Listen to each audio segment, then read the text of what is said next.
Saludos compañeras, compañeros, mi nombre es Richard Morales, este es el módulo cero del programa Agentes de Cambio de la FES Panamá.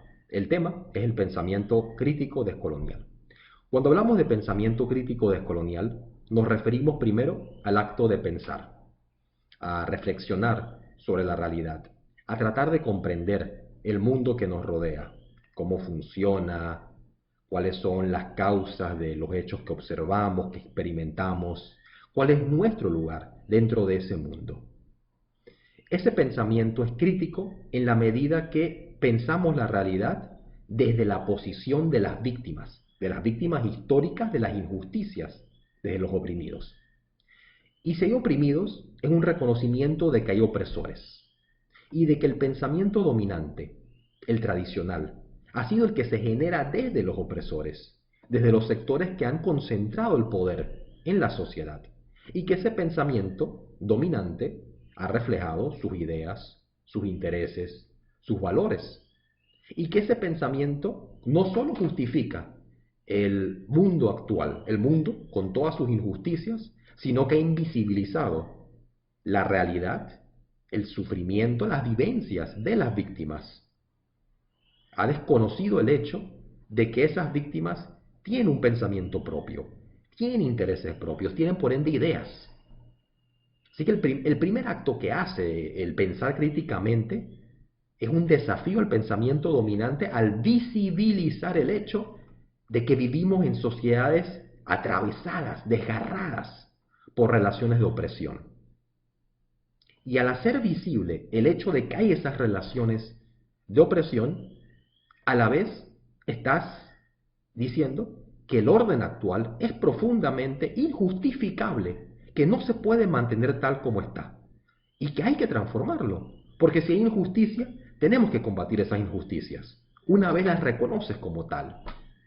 Así que el pensamiento crítico incluye a la vez un llamado a la acción, un llamado a luchar para transformar la sociedad, para acabar con las injusticias. Y lo hace al reconocer a la vez las raíces de esas injusticias. Es decir, ubica el origen de a dónde vienen las injusticias que hay en la sociedad. Es radical. Radical es ir a las raíces. Y eso lo hace decolonial en la medida ubica ese origen en la conquista y colonización de lo que hoy conocemos como América, de un proceso que tiene más de 500 años, que se fue desarrollando, estructurando a lo largo de los siglos hasta dar lugar a las sociedades que tenemos en la actualidad y en las relaciones opresivas de clase, de sexo y de raza. Relaciones donde hay explotación, donde hay discriminación, donde hay exclusión, donde hay dominación, donde se le niega la posibilidad a unos de vivir plenamente, de vivir libremente, de satisfacer sus necesidades de vida. Así que cuando hablamos de pensamiento crítico descolonial, estamos hablando de pensar la realidad desde la posición de las víctimas históricas de un proceso que inicia con la conquista y colonización hace 500 años. Ahora, al pensar críticamente la realidad, surge inevitablemente una pregunta, que es si cuando hablamos de lo justo y lo injusto, ¿qué criterio utilizamos? ¿Cómo sabemos que una relación es profundamente injusta? Ahora, esto lo sabemos sobre la base de, primero, de partir de que somos seres vivos, somos seres vivientes. Y los seres vivientes tienen necesidades que deben satisfacer. Si no satisfacen estas necesidades, se mueren. Esto es así en todos los seres vivos, desde las plantas que tienen que absorber luz, hasta los animales que deben comer, y al igual los seres humanos que necesitan comida, que necesitan agua, que necesitan una familia. Es decir, que todos tenemos necesidades que debemos satisfacer si queremos vivir. Y en la medida que nosotros vivimos hoy en día en sociedades más avanzadas, esas necesidades también se vuelven más sofisticadas. Hoy en día uno puede hablar de que no solo vivimos de comer, del agua, del aire y de la tierra incluso, sino también de si tenemos acceso a la educación, a la salud, al transporte, a un trabajo, a la tecnología. Es decir, que esas necesidades son sociales y responden a las realidades de un momento en el tiempo. Pero básicamente, si no las satisfacemos, nos morimos. Al igual que se muere cualquier otro ser viviente, sea una planta, sea un animal. Y eso nos lleva entonces al criterio con el cual podemos juzgar lo que es justo y lo que es injusto. Si afirma la vida, estamos hablando de justicia. Si niega la vida, estamos hablando de injusticia. Es decir, el criterio de la vida, el principio de la vida. La vida nos permite, como criterio, nos permite juzgar qué tan justo es una teoría, una acción o un sistema. La forma como organizamos nuestra vida en sociedad.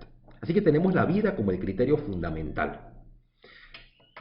Ahora, como nosotros vivimos colectivamente, vivimos en común, esto significa que tenemos que juzgar las relaciones entre las personas. No es en tanto si yo vivo de manera aislada, sino cómo vivimos unos con otros. Y eso implica la relación entre nosotros como seres humanos y las relaciones con la naturaleza. Porque nosotros, los seres humanos, como individuos existimos en comunidad. Fuera de la comunidad no existimos. No hay ser humano fuera de una comunidad. Es una imposibilidad. Vivimos con otros y eso nos define. Pero a la vez esas comunidades en las cuales vivimos, donde nos definimos a partir de nuestras relaciones con los otros, son comunidades dentro de ecosistemas.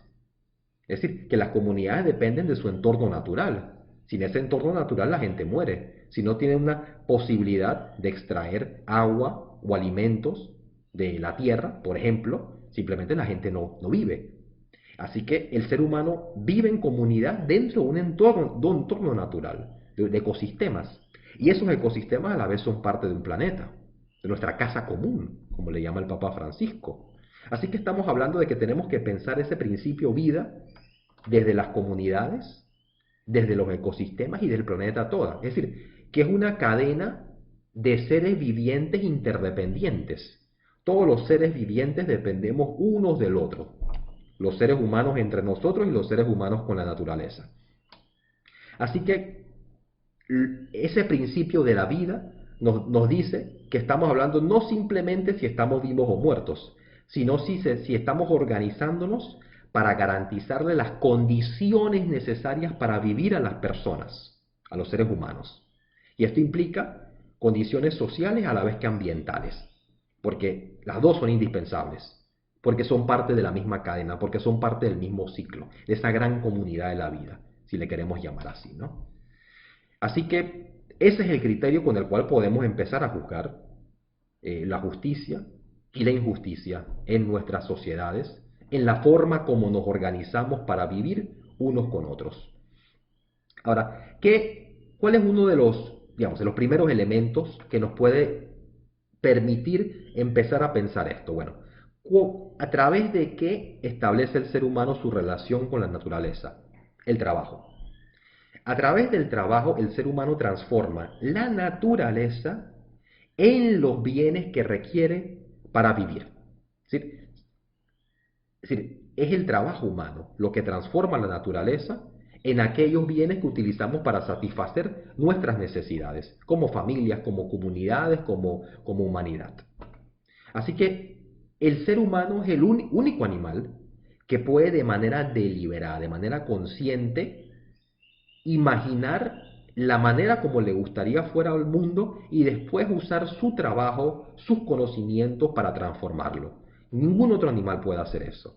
Eso es parte de lo que explica el papel que tiene el ser humano dentro del planeta, dentro de nuestros ecosistemas. Tenemos un poder transformador a través de nuestro trabajo. Ahora, ese trabajo que transforma la naturaleza en bienes que satisfacen necesidades, también nos permite lograr algo, que es generar excedentes. ¿Qué significa esto de excedentes? Significa que en la medida que incorporamos tecnología al trabajo, podemos producir más con menos trabajo. Es decir, podemos producir más productos con mucho menos trabajo humano. Por ejemplo, cuando los seres humanos eran cazadores-recolectores, tenían que depender de lo que podían cazar y recoger. Y eso básicamente los limitaba a que tenían que ir a cazar y recolectar todos los días lo que iban a consumir en ese momento. Pero cuando se da el avance a sociedades neolíticas, donde hay agricultura, significa que además de trabajar y producir los alimentos que requerían, ellos pueden producir un sobrante, un excedente. Ese excedente se convierte en la fuente de riqueza de esa sociedad, porque puede usar esos excedentes para alimentar a personas que se dedican a otras actividades, que no son la agricultura.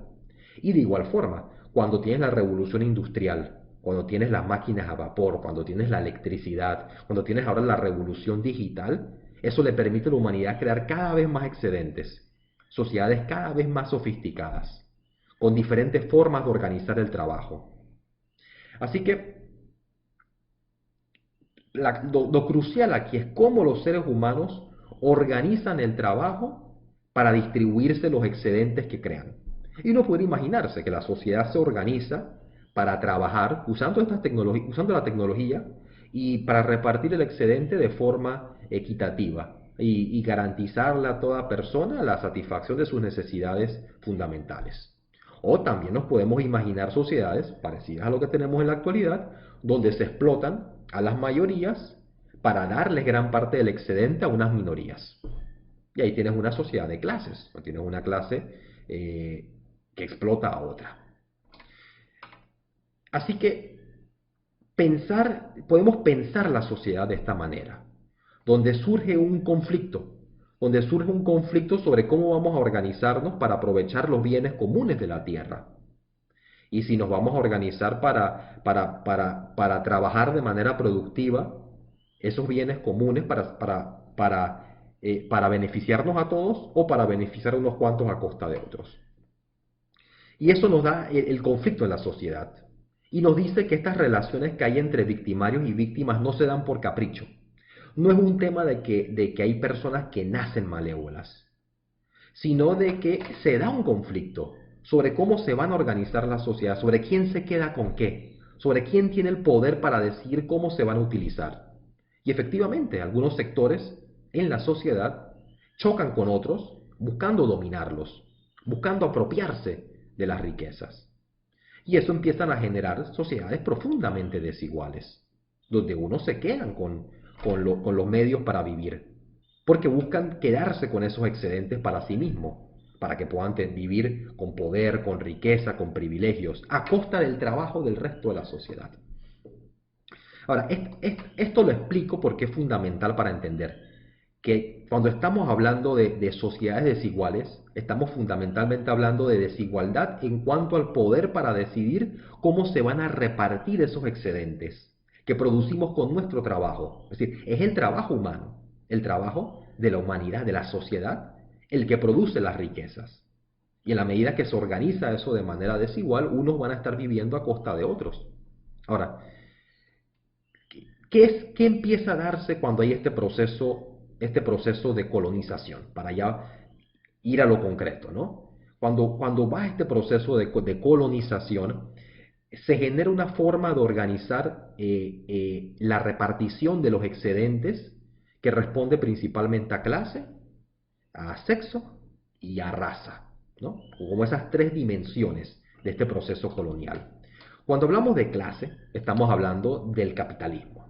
Del proceso de colonialismo se da lo que se llama el proceso de acumulación originaria, donde a partir del oro y la plata extraída de las Américas se fundamenta la riqueza de los países europeos y después Estados Unidos. Es que hay una acumulación originaria de riqueza que sirve de base para las sociedades que después van a ser las primeras en convertirse en sociedades capitalistas, ¿no? Sí, pero es sobre la base de la riqueza saqueada en las Américas que logran hacer esto. Por eso esto empieza con el colonialismo. Y ese capitalismo que empieza a emerger y que está desarrollándose en este periodo se basa básicamente en relaciones de clase, donde una clase es dueña de los medios de producción, de los medios que producen la riqueza, y otra clase es solamente dueña de su trabajo. Es decir, hay una relación de explotación.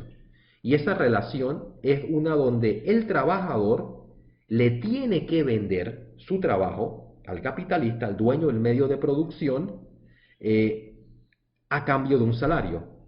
El excedente del trabajo, del trabajador, es la riqueza con la que se queda el dueño del medio de producción, el dueño de los medios de producción o la clase capitalista. Así que en el capitalismo el excedente del trabajo humano se lo quedan los capitalistas y después lo reinvierten en el proceso productivo y así logran acumular riqueza, ¿no? Así que ese es uno de los elementos. Ese es uno de los elementos dentro de este proceso de colonialismo. Esta división de la sociedad por clases, donde los trabajadores al no poseer más nada están forzados a venderle su fuerza de trabajo al capitalista a cambio de un salario y éste se queda con el valor excedente, el plusvalor que producen los trabajadores. Y eso lo reinvierten ellos en el proceso productivo para ir acumulando capital y riqueza. Así que eso nos da una sociedad que es desigual a razón de estas relaciones de clases capitalistas. Ahora, qué se inaugura también o qué toma forma de una manera distinta dentro de este proceso de colonialismo? También son relaciones desiguales por sexo. Y aquí nos referimos al hecho de que a la mujer se le invisibiliza y se le somete a una relación que llamaríamos patriarcal, donde se le impone un papel dentro de la familia, dentro de la sociedad, que es básicamente la de la reproducción, la del cuidado, pero donde no se le permite participar ni en la política ni en la economía de igual forma que los hombres. Así que se establece una relación opresiva con las mujeres y donde se le reduce y limita sus posibilidades, básicamente asignándole un papel dentro del hogar, un papel que no es reconocido y que no es retribuido tampoco dentro de ella, ¿no? Y el último elemento sería el racismo, de que durante el proceso colonial se establece lo que pudiéramos llamar una línea de lo humano, que separa quienes son considerados humanos de quienes no. Y los que eran considerados humanos son los blancos, europeos, y los que eran considerados no humanos, estamos hablando de los pueblos indígenas, de los afrodescendientes, de todos aquellos cuyo trabajo iban a explotar, sea como esclavos los afrodescendientes o con distintas relaciones serviles con los pueblos indígenas. Así que eso les permite tratarlos de una forma diferenciada y explotar su trabajo de una forma muy distinta a la cual establecen con los blancos, con los europeos. Así que eso te permite generar una diferenciación social, una especie de estratificación, donde a partir de tu clase, tu color de piel o tu sexo y orientación sexual vas a tener un lugar distinto dentro de la sociedad. Un lugar distinto en cuanto a qué tipo de trabajo haces y en cuanto al derecho que tienes a los excedentes que se producen. Y eso genera toda clase de relaciones de explotación muy distinta, de relaciones de discriminación, de relaciones de exclusión. Así que es muy distinto, por ejemplo, el tipo de explotación a la que podía estar sometido un mestizo, por decir algo, que un afrodescendiente que era esclavizado o un indígena.